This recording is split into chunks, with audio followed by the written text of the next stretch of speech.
Good evening दोस्तों।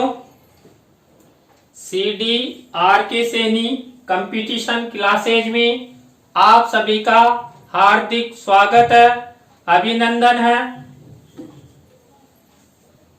हम अध्ययन कर रहे हैं साइकोलॉजी से संबंधित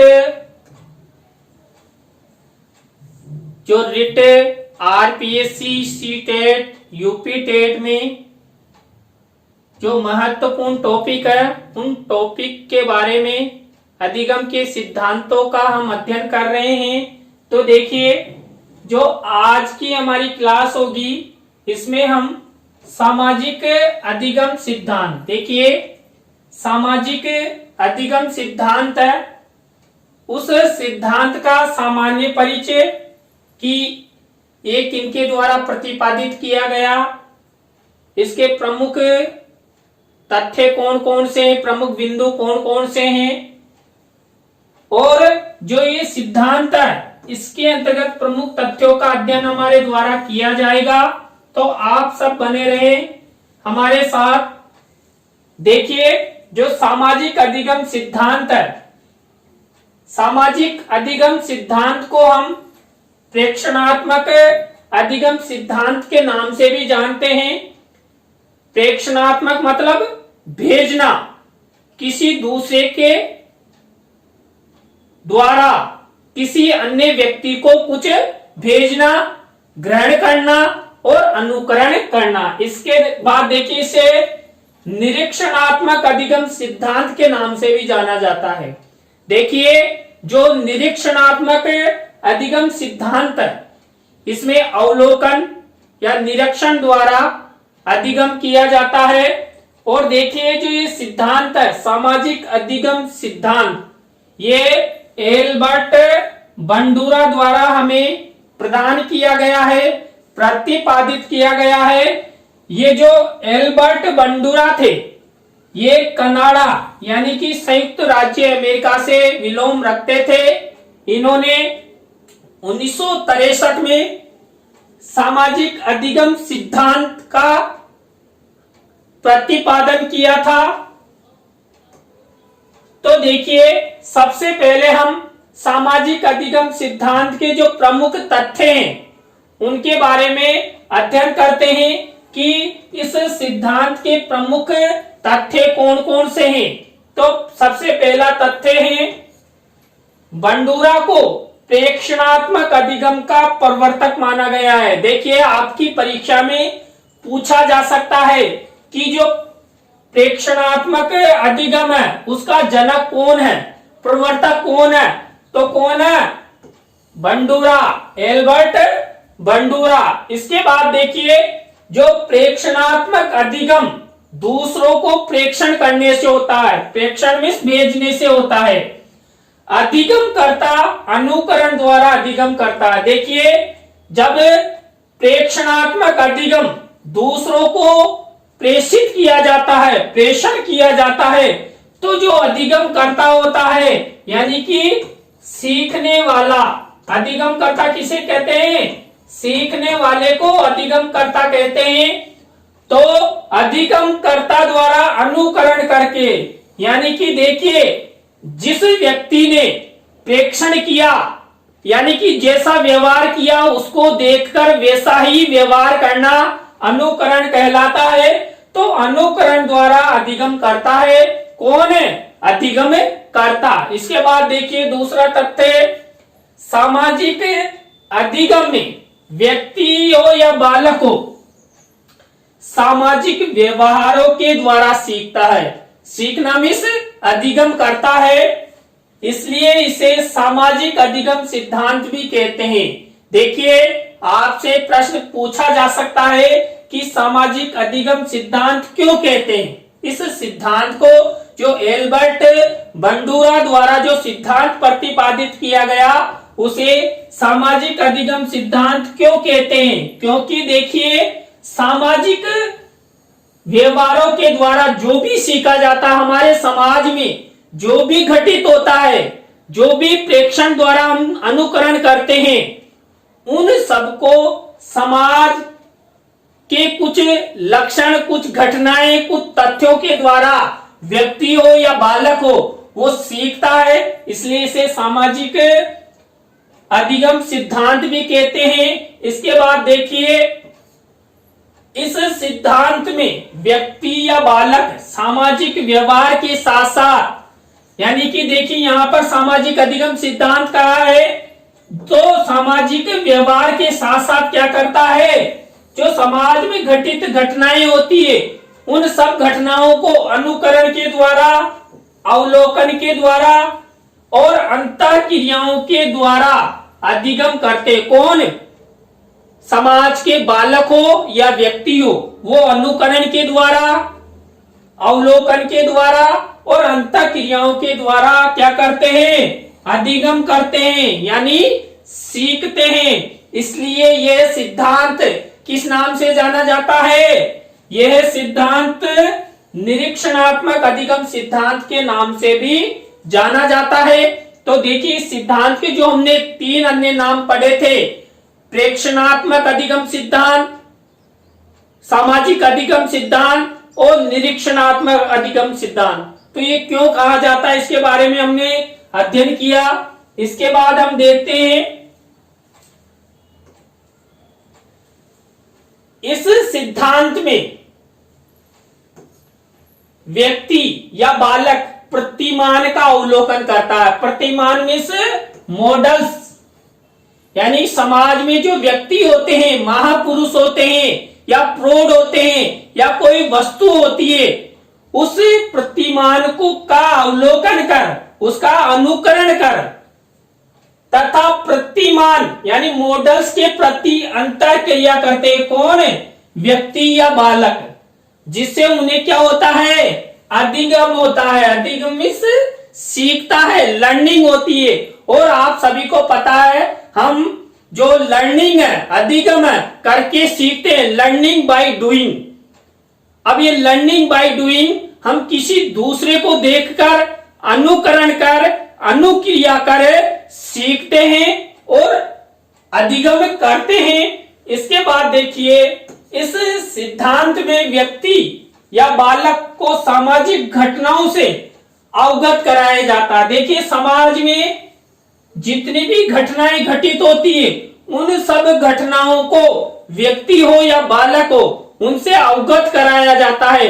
देखिए, अवगत कराने से क्या होता है, बालक या व्यक्ति उनका अनुकरण करते हैं, अवलोकन करते हैं और अंतः क्रियाएं करते हैं, तो क्या होता है, उनमें अधिगम होता है। इसलिए जो सामाजिक घटनाएं हैं उनको व्यक्तियों और बालकों को अवगत कराया जाता है। इसके बाद देखिए, इस सिद्धांत में अनुकरण एवं पुनर्बलन को प्रमुख स्थान प्रदान किया गया है। देखिए, अनुकरण के द्वारा हम अधिक सीखते हैं। हमारे परिवार में अगर कोई व्यक्ति शराब पीता है या कोई आपराधिक प्रवृत्ति का है, तो हमारे बच्चे उनको देखकर उनका अनुकरण करते हैं और धीरे धीरे वो भी शराब पीना सीख जाते हैं या आपराधिक प्रवृत्तियों की ओर बढ़ जाते हैं। और यदि हमारे परिवार में प्रेम है, व्यवहार है और हमारे परिवार में किसी भी तरह की कोई आपराधिक प्रवृत्ति नहीं है, तो बालक भी आपराधिक प्रवृत्तियों के प्रति नहीं बढ़ेंगे। एकदम से वो आने वाले प्रत्येक व्यक्ति के साथ अच्छा व्यवहार करेंगे। तो इसलिए अनुकरण और पुनर्बलन, देखिए पुनर्बलन के द्वारा भी अधिगम होता है। हम जितना अधिक सीखते हैं और हमें जितना अधिक पुनर्बलन मिलेगा, हम उतना ही अधिक और सीखने की कोशिश करेंगे। क्योंकि देखिए, व्यक्ति के जीवन में या बालक के जीवन में एक बार सफलता मिलने से उसके मन में एक तरह से हिम्मत आ जाती है, एक तरीके से उसको पुनर्बलन मिल जाता है और पुनर्बलन मिलने से वो कुछ और अधिक नया करने का विचार उसके मन में आता है। देखिए, कोई बालक है, कोई आविष्कार कर देता है, तो वो एक आविष्कार करने के बाद वो सोचता है, विचार करता है कि मैं एक और अधिक आविष्कार करूं और इस आविष्कार में जो कमी रह गई, न्यूनता रह गई, उनको भी मैं दूर करूं। तो इसलिए जो सामाजिक अधिगम सिद्धांत है, इसमें अनुकरण और पुनर्बलन को प्रमुख स्थान दिया हुआ है। इसके बाद देखिए, इस सिद्धांत में व्यक्ति हो या बालक हो के ऐसी सामाजिक परिस्थितियों का निर्माण किया जाता है, यानी कि जो बालक और व्यक्ति होते हैं उनके सामने ऐसी सामाजिक परिस्थितियां निर्मित की जाती है जिससे क्या होता है, व्यक्ति और बालक परिस्थिति के अनुसार व्यवहार परिवर्तन कर अधिगम कर लेता है। मान लीजिए हमारे परिवार में कोई ऐसी घटना घटित हो जाती है जिससे बालक के जीवन पर प्रतिकूल प्रभाव पड़ता है, तो बालक के द्वारा जो परिवार के सदस्य हैं उसके द्वारा उसे अधिगम करवाया जाता है, उसे पुनर्बलन दिया जाता है और वो जो पारिवारिक घटना के कारण जो कुछ सीखता है उसको अपने जीवन में उतारता है। मान लीजिए बालक शिक्षा ग्रहण करना चाहता है लेकिन वो आर्थिक रूप से कमजोर है और उसका लक्ष्य एक आईएएस आईपीएस बनने का है, तो समाज में परिस्थिति के अनुसार वो बालक कम संसाधनों में भी अपने लक्ष्य की प्राप्ति करने के लिए तत्पर होगा। उसे अधिगम होगा कि मुझे क्या करना चाहिए जिससे मैं आईएएस आईपीएस बनूं और मेरे पास कम संसाधन है और इन सब संसाधनों के उपयोग से ही मैं आईएएस आईपीएस बनूंगा। तो वो ऐसी परिस्थितियों में अपने जो आर्थिक स्थिति है उसके अनुकूल होकर अध्ययन अध्यापन करता है और आगे बढ़ता है और अपने लक्ष्य की प्राप्ति कर लेता है। इसके बाद देखिए, जो ये सिद्धांत है कौन, सामाजिक अधिगम सिद्धांत, इस सिद्धांत के अंतर्गत व्यक्ति हो या बालक हो उचित एवं अनुचित दोनों प्रकार का अनुकरण करते हैं। देखिए अनुकरण दो प्रकार का होता है, उचित और अनुचित। यानी उचित अनुकरण तो वो होता है जो हम उसे ग्रहण कर सकते हैं और अनुचित अनुकरण को हम ग्रहण नहीं करते, वो समाज के लिए घातक होता है।